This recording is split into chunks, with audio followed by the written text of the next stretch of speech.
All right, hello and welcome to this video on the newly announced cosmetic shop, or the beta of it. It's not newly announced that there's a cosmetic shop in last Epoch, but we never really had a lot of details except for an in-game UI screen that gave some information. But as far as how the shop was going to work, what the pricing was going to look like, what sort of tactics they might use to entice players to spend money, all of that was pretty much in the dark. A lot of that changed today, and I want to talk about it. But I want to start off by, I want to preface this with, I am not against a cash shop, a cosmetic cash shop. I'd be against one that had pay to win in it, or that had significant predatory tactics in it. We'll get to that in a little bit, but I'm not against a cosmetic cash shop. I think it is probably the least bad option for a live service game right now, and so the fact that ESG is going to add that is not a problem for me. I've known they're going to have it since I started playing the game. That's all well and good. It doesn't mean that they're always implemented in a way that is good for the player, and that's what we're going to talk about a bit today, the areas where I think there are some concerns here and that I'd really like to see changed. Let's start, though, with their reasoning for it and how it's going to work, why they're introducing it. This is pretty much what I already said. The reason why a cosmetic shop would be introduced in a game like this is because it's a live service game with significant costs, and this all makes sense. There's no issue here for me. I agree that they do need to have some sort of ongoing revenue stream, especially as a smaller game. They're still not AAA, even though they've gotten quite a bit larger lately. This is not a problem. The next part is also not a problem. Will there be pay for power? And they've unequivocally said before and in here, no power, no convenience, no nothing except for cosmetics. And this is awesome. I want to give them like full credit for this, that they're saying this so strongly, and they say it in multiple places in here. No power, no convenience. It's definitely not going to happen unless they straight up blatantly lie to us, which I don't expect they will do. At least I don't expect this to change anytime soon, hopefully never. I believe that they genuinely do not want to put it in the game. They genuinely intend to not put it in the game. It could change over time. As new leadership comes in at some point, the game gets sold. All of these are possibilities in the future that we can't possibly predict, but in the state that it's in now and the goals for the developers as they are and their future plans, I don't believe there's anything here that's nefarious or that they're going to turn their back on it or have any intention of turning their back on it in the future. So we're good here. We're great actually here. This is all excellent. All right, so let's get into some of the cosmetics that they're going to offer. So the first thing is supporter packs. These are pretty standard fare. I don't know if I'd call them standard fare, but this is something that Path of Exile does, Grinding Gear Games does. Supporter packs for them it's every league. For Ellie it'll be every cycle. So again, there's a standard for this process, for this sort of monetization, and they're going to offer 4 supporter packs: Eternal Traveler, Eternal Vanquisher, Eternal Templar, and Eternal Legend. And each one is going to have, it looks like, a back attachment. It's going to have a portal. It's going to have a pet. And it's going to have 120 of their cosmetic points, which they're calling Epoch Points, I think, which I think is a terrible name, but, you know, that's whatever. It doesn't really matter. They look like this. And so far, we're generally okay here. One issue I have is they make it clear that these supporter packs are going to go away after every league that they are in, which creates FOMO, fear of missing out. That you have to buy them or else you lose them forever. I don't like that. I think that's a poor marketing tactic that's preying on the psychology of players to, oh, you better get it or else you won't ever have it. I don't think that developers need to do this. I think if they were to maintain these over time, allow you to buy them later or break them up into individual ones later that maybe are a little more expensive but are still totally totally purchasable, that's fine. I don't think they're going to lose a ton of money by doing that, and it's not all about money. Sometimes it's just about treating your customer with respect, and I don't think it's very respectful to try and force them to buy something early or lose out on it. It's not a huge issue, though. It may sound like I think it's a huge issue. It's not a huge issue, but it's a thing that I think they could do better. I think that they could treat their customer base with a little bit more respect by not making these things so FOMO laced as this is. Okay, so that's the supporter packs. Another thing we don't know about these, the cost. When I first looked at this, like, oh, it's 120 points. We mathed it out. It's like, oh, it's like $3 a cosmetic. That's awesome. That's not what it is. That's just the plus 120 points additional that you get along with all the cosmetics in that pack. We don't know the price of these, so these might be $40. They might be one's 40, one's 80, one's 200, one's 500. And since we don't know those, I can't really say whether or not they're fairly priced, but I have a feeling these are not going to be especially well priced. I just don't think that they're going to, they probably make $40 each or higher. That's my guess. If I am wrong, awesome. I'd love to be wrong. But since there's already 120 points in here, which has a value, as we'll talk about in a minute, of $9.49 alone, I have a feeling that these are going to be pretty expensive, and I'm not a huge fan of that, but we don't really know yet, so I don't want to guess too much on that and criticize them for something I don't actually know yet. We'll just have to wait and see what they come out with. Let's move on instead to the cosmetic shop. So this is how it's going to look. There's going to be your cosmetics and your supporter packs you can buy. And as we already talked about, you buy them with currency, which we're going to get to. And in the cosmetic shop, you can buy individual pieces. So we have here, this is a portal, and then we have 4 back attachments and a pet. It looks like there's going to be more. If you look at the scroll here, it looks like there's some more both up and down. So this isn't the entire catalog that's going to be available at launch. This is at launch, and it's only going to be, as far as we understand, back attachments, pets, and portals. So these other things do not yet exist, but they will, assuming that they will in the future.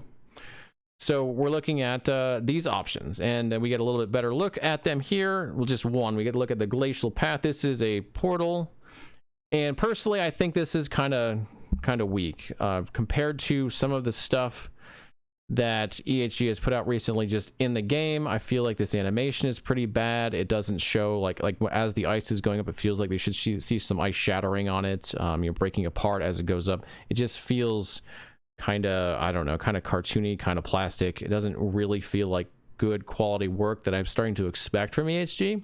That's a kind of an aside the point, but it is a concern if you're someone who wants to buy cosmetics and you're seeing these. This might not be that compelling to you, which is a bit of a problem for EHG as well. Compared to what we see in here, we don't see the animation of these, but these look like far higher quality cosmetics. And so I do wonder if some of the stuff that got put into the shop is stuff they've had for a while and maybe not done by their best artists, and they just wanted to get it out, so they had like stuff in the shop to show, and we're not going to get some of the really good stuff yet. Kind of unfortunate, but we're going to have to keep an eye on that. Maybe this stuff will just be like the first iteration, and the second one will be way better because like their best artists are working on it. I'm not sure what's going on there, but I was pretty surprised to see the quality of this just not up to the standard I expected. That is a really small thing for me. I'm not so concerned about the quality of the cosmetics as I am concerned about the value of them for players who like cosmetics. I personally am not someone who's hugely...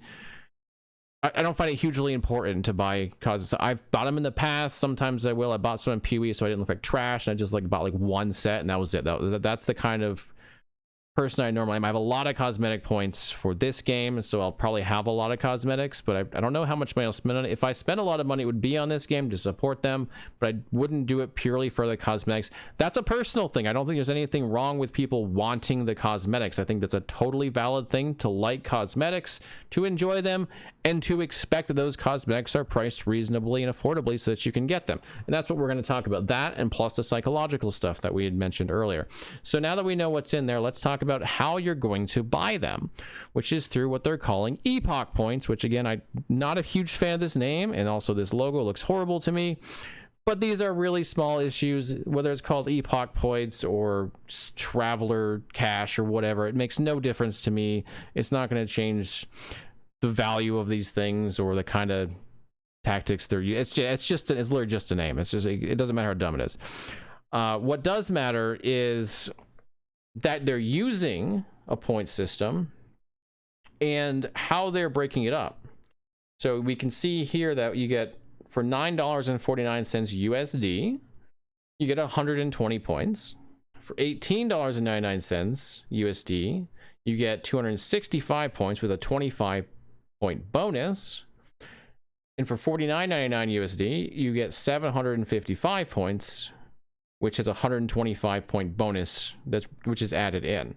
So you might notice these aren't one-to-one. It's kind of hard to read 949 and 120 points and figure out how much this costs. Oh, I should, oh, they actually did fix this. The original picture actually had a different price in here. It looks like they've changed it. This was a lot more expensive on the first one, but it looks like it's right now at 165. So you want to buy this for 165 Epoch points, and you're trying to figure it out. It's like, well, that's 120. So this is like what, 12-ish dollars? Well, it's like about 8 cents per. So we have to go in here and be like 165 times 8. So it's like $13.20 approximately. That's a really weird way to do it, right? Now, this is industry standard at this point to use these sort of currency systems, and this is why it's hard to tell what things cost, and it's easy for them to give you too many or too few, so that you have to go up to the next stage, right? This is too few. I don't have enough. By the way, it's 120 points in each of the supporter packs. So if you buy a supporter pack, you get 120. Oh, 165. Some of these are lower, right? You could get a rag for under 120, or you could get a bath towel for under 120. So there are things in there for you if you want it to look less than amazing, but you can. But if you want anything that looks like really good in here, oh, you don't have enough. Okay, so there's another $9.49 on top. If you don't have the supporter pack, well, you need to buy this one or else you can't get it. Like, you can't afford it. Well, now you have too many points, right?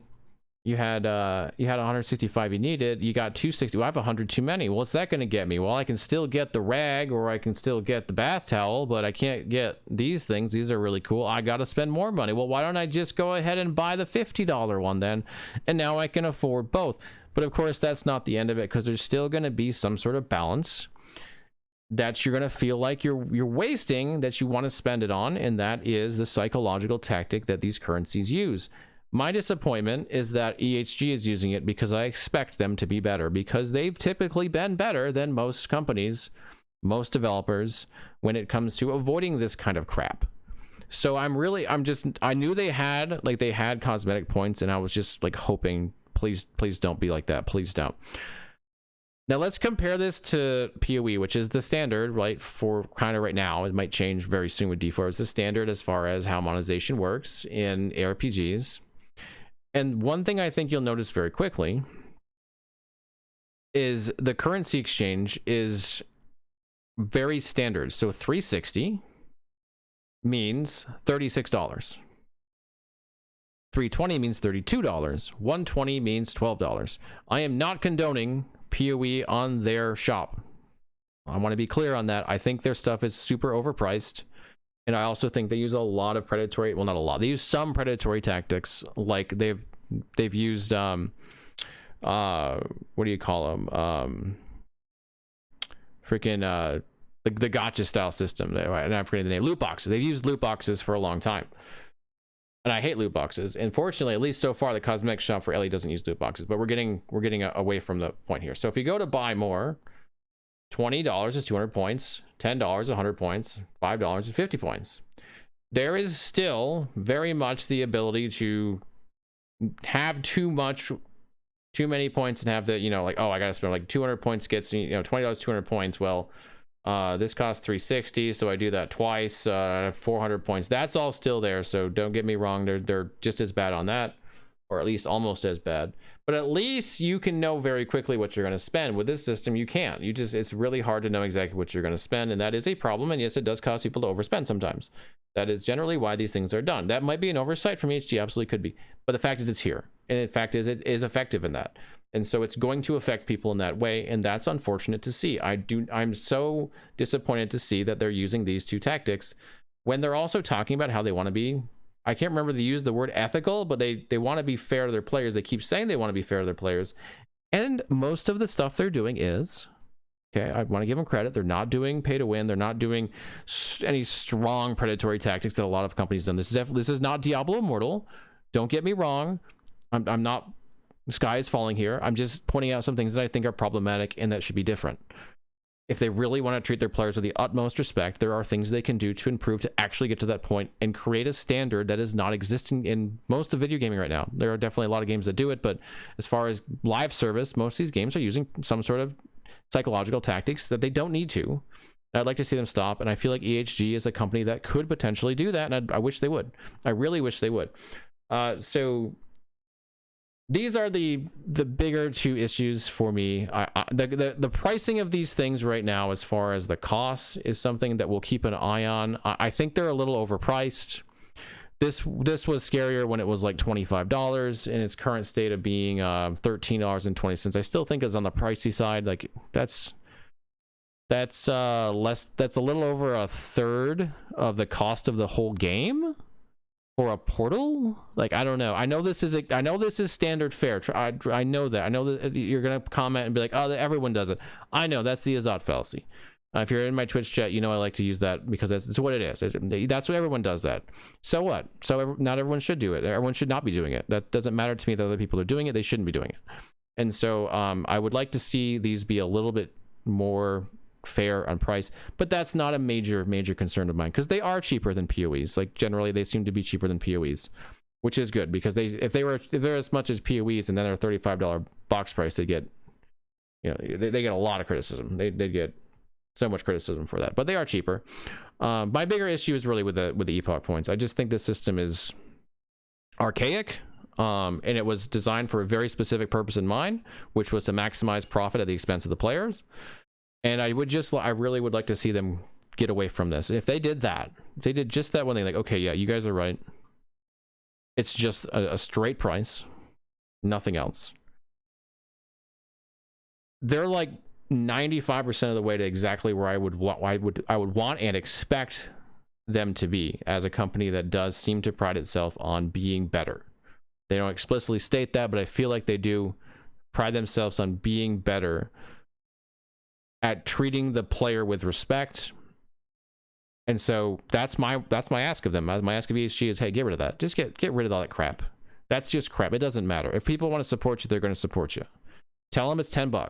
Tell them it's $15. Tell them it's $12. Tell them whatever price that you want. Please make the prices fair, but tell them whatever price you want and then let them buy it for that price. You don't need all the psychological BS. It's not necessary. Okay. The last thing I want to say is I've seen some people, as we're talking about this, basically tell people who want this and don't like the pricing or don't like something they're doing that that's tough. If you don't like it, don't buy it. And I just think that is such a, how do I want to word this? It's not just insensitive. It's an inability to empathize with people. To me, it's someone who doesn't care about cosmetics telling other people that, whoa, you care and they're too expensive. Well, then you shouldn't care. People like cosmetics and they want to be able to buy them, and they want to be able to buy them for the price they think is reasonable. I don't think there's anything wrong with that. And I don't think there's anything wrong with them telling a company they think they're too expensive.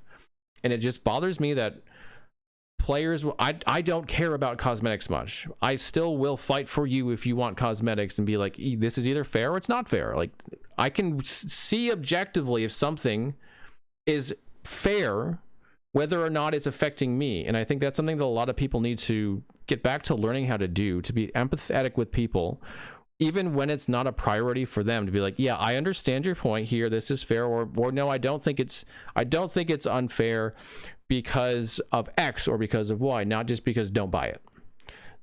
I just wanted to bring that up because I see it. If you think it's fair, that's fine. If you legitimately think, hey, these prices are fine, that psychological stuff is actually good because of some reason you've got that's not just be like, whatever, just suck it up. That's cool. But if you're just like, don't buy it, it's probably saying because you don't care about buying it. But these people do care about buying it. And like anything else that you look at in the world that you want to buy, you want a fair price for it. Anything else. It's not like just don't buy it. Oh, you want a car? Oh, it's too expensive, don't buy it. Well, obviously you're not going to buy it, but you still want the car and you want it to be affordable. So I don't understand this argument that people do. Anyway, I'm making this video too long, as I have a tendency to do. So we're going to go ahead and stop it there. But once again, EHG, the big thing for me is please just get rid of the point system. Like, it just doesn't serve any valuable purpose other than trying to wring a little bit more cash out of the player. And I'd like to believe that you just did this because it was standard practice and didn't think too hard about it. And I'd really like to see you reconsider that, so that you can show not just the players, but you can show the industry that this is something you can totally just do without and still do really well, and your players will appreciate it. All right, that's it for me. Thank you so much for watching. Hope you have a great day and a great time in LE, and I'll see you all again real soon.